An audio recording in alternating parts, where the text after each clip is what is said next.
خدا ان کی تعریف ہو کیونکہ وہ بھلا اور اس کی شفقت ابدی ہے۔ عزیزو، آج اس بات پر غور کرتے ہیں کہ موت کیا ہے، اس کی حقیقت کیا ہے، اس کا انجام کیا ہے، اس کی شروعات کہاں سے ہوئی۔ موت ایک ایسی چیز ہے جس سے دنیا کا ہر شخص ڈرتا ہے، لیکن بائبل مسیحیوں کو یہ سکھاتی ہے کہ انہوں نے کبھی موت سے نہیں ڈرنا، کیونکہ وہ موت کو نہ دیکھیں گے۔ آئیے اس بھید پر بھی غور کریں گے، کیوں یہ کہا گیا کہ مسیحی موت کو نہ دیکھیں گے۔ یوحنا کی انجیل 11ویں باب کی 25ویں آیت میں یسوع نے کہا کہ قیامت اور زندگی تو میں ہوں، جو مجھ پر ایمان لاتا ہے گو وہ مر جائے تو بھی زندہ رہے گا، اور جو کوئی زندہ ہے اور مجھ پر ایمان لاتا ہے وہ ابد تک کبھی نہ مرے گا۔ کیا تو اس بات پر ایمان رکھتی ہے؟ اور اس کے علاوہ اس بات کا کیا مطلب ہے؟ کیوں یسوع نے یہ کہا کہ جو مجھ پر ایمان لاتا ہے گو وہ مر جائے تو بھی زندہ رہے گا، اور پھر یہ بات کہنا کہ جو مجھ پر ایمان لاتا ہے وہ کبھی موت کو نہ دیکھے گا، کیونکہ سبھی تو مر جاتے ہیں۔ آئیے اس بھید کو سمجھنے کی کوشش کریں۔ اس بھید کو سمجھنے کے لیے ضرورت ہے کہ آپ یہ سمجھیں کہ آپ کو اس بات کی سمجھ آنی ضروری کہ موت ہے کیا۔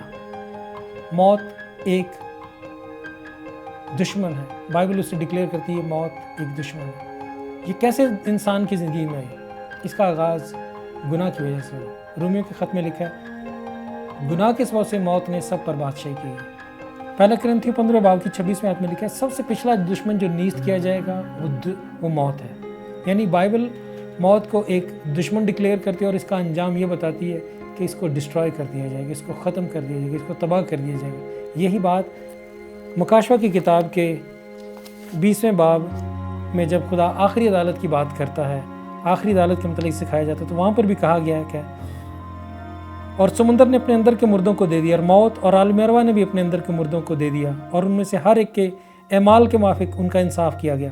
پھر موت اور عالم ارواح کو آگ کی جھیل میں ڈال دیا گیا۔ یہ دوسری موت ہے، اور بائبل میں یہ لکھا ہے کہ جو مبارک ہیں وہ جو دوسری موت میں شریک نہ ہوں گے۔ اب کیوں یہ سکھایا گیا؟ یسوع مسیح نے کیوں کہا تھا کہ جو موت ہے وہ مسیحی کو نہیں آئے گی؟ اس کا مطلب یہ ہے، بہت سادہ سی بات ہے، آپ اس کو سمجھ لیں کہ موت کا ایک فرشتہ مقرر ہے۔ جو مسیح میں مرتا ہے اس کو وہ لینے کے لیے نہیں آتا، اس کو خدا کے فرشتے لینے کے لیے آتے ہیں، اور یسوع مسیح آسمان کے دروازے پر خود اس کا استقبال کرتا ہے۔ جو یسوع مسیح میں مرتا ہے اس کو موت کا فرشتہ لینے نہیں آتا، بلکہ اس کو یسوع مسیح کا فرشتہ لینے آتا ہے۔ یسوع مسیح خود اس کا استقبال کرتا ہے۔ اس لیے لکھا ہے کہ جو مر جائے اور مجھ پر ایمان رکھتا ہوا مرے وہ کبھی موت کو نہیں دیکھے گا، کیونکہ اس کو موت کا فرشتہ لینے کے لیے نہیں آتا۔